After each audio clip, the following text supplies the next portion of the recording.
Okay, 7th grade. Today I'm going to be starting you guys on your 2-point perspective names. Hopefully you've already viewed the PowerPoint so you can see some examples. I'm going to go through the steps with you just for basically the first day, and then we'll kind of go through it a little bit at a time because it can be kind of confusing, but just take it one step at a time. Okay? So the first thing I'm going to do, hopefully you all have your paper, should have 12 by 18-inch tagboard paper, a ruler, and a pencil. Okay, these are the only supplies I'm going to need for this first day. I want to divide my paper in half horizontally. So make sure my paper is laying side to side horizontally. And I'm just going to kind of eyeball what looks like it's about halfway. Do make sure you guys use light touch with your pencil for these first few steps because these are just guidelines and eventually we will get rid of them. So there I have divided it in half. Now I want to kind of divide it in half vertically. So I'm going to try and find that area that would be about correct. Make a little mark there. I like to also kind of do the same thing on the bottom. Make a little tick mark. That way I make sure that my ruler is lining up and it is level. And now I'm going to draw a vertical line through my horizontal line. So I kind of have a little bit of a crosshairs here. Okay. Next thing I'm going to do is measure in from the vertical line and the horizontal line. So I'm going to put my ruler down here. I'm going to hold it at the 1 inch there. I'm just going to make a mark at the edge of the ruler. I want to measure 1 inch in from the vertical line, from the top and the bottom. And 1 inch in from the horizontal line. So I'm going to go line it up over here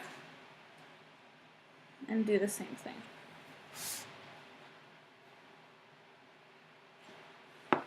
Alright, so that went really fast. Now, what I'm going to do is create the diagonal lines, okay?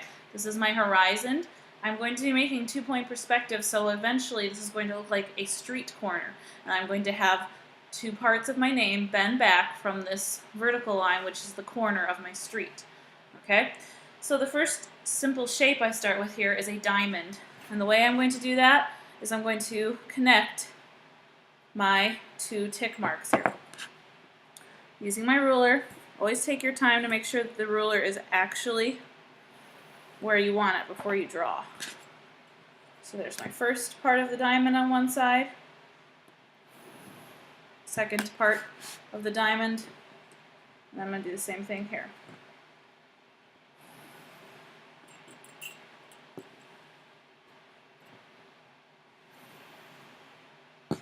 Now as you can see I have a basic diamond shape.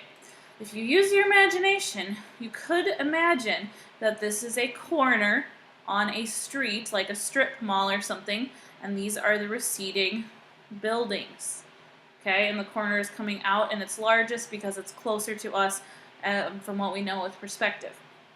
Next thing you need to do is think about, are you going to do your first name? Are you going to do your last name? You need to pick one or the other. And how many letters are in your name?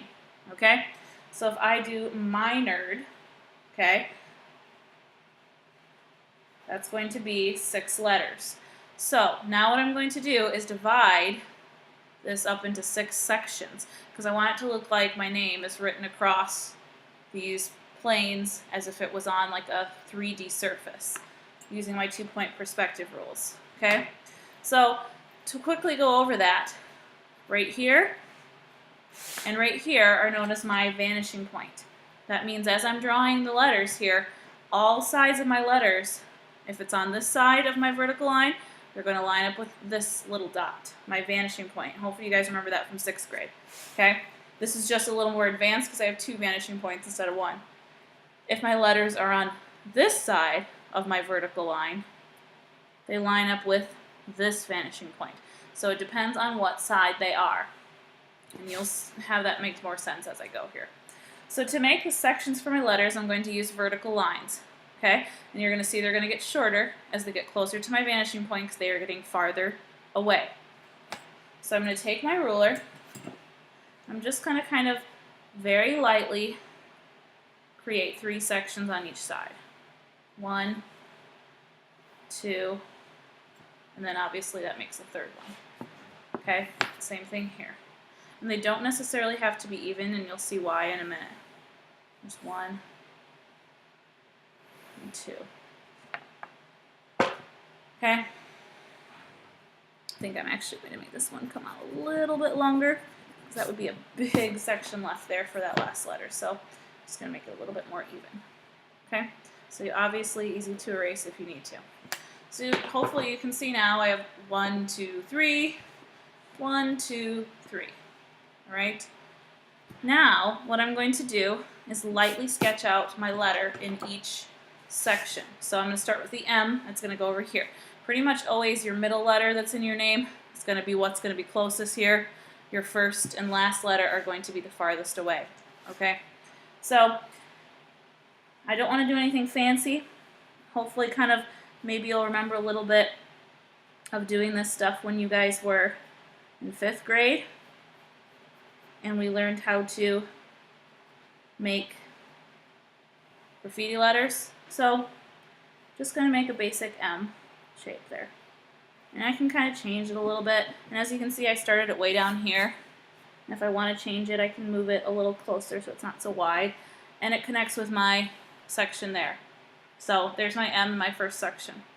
Now my I, I'm going to start drawing the I, but every part of my letter has to line up with the top and bottom of my diamond. And you can use a ruler on the letters too if you want to. So for now, I'm just going to make a stick letter I.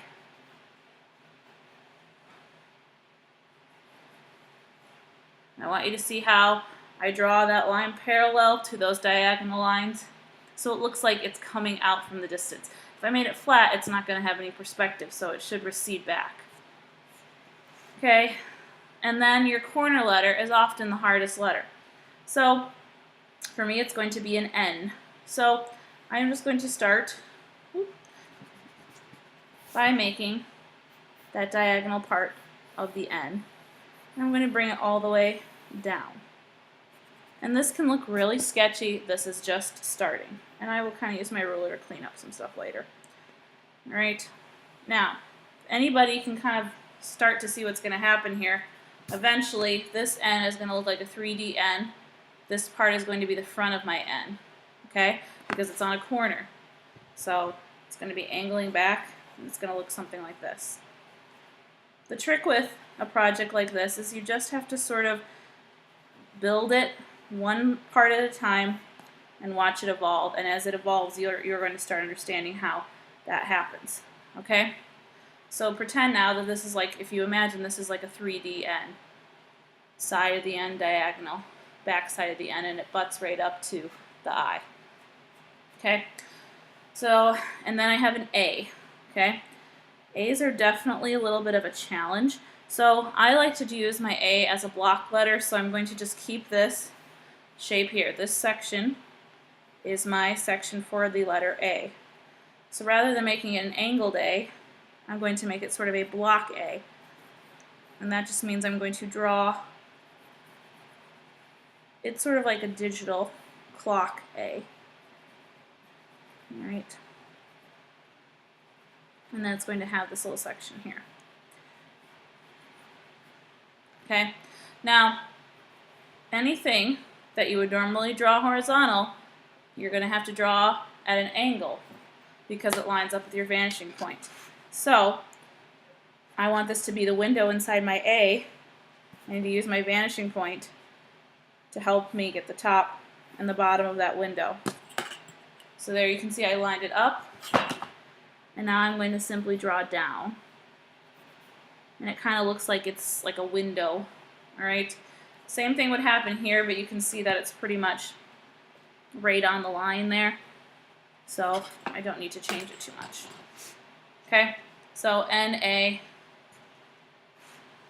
and then I'm gonna have to squeeze my R in here.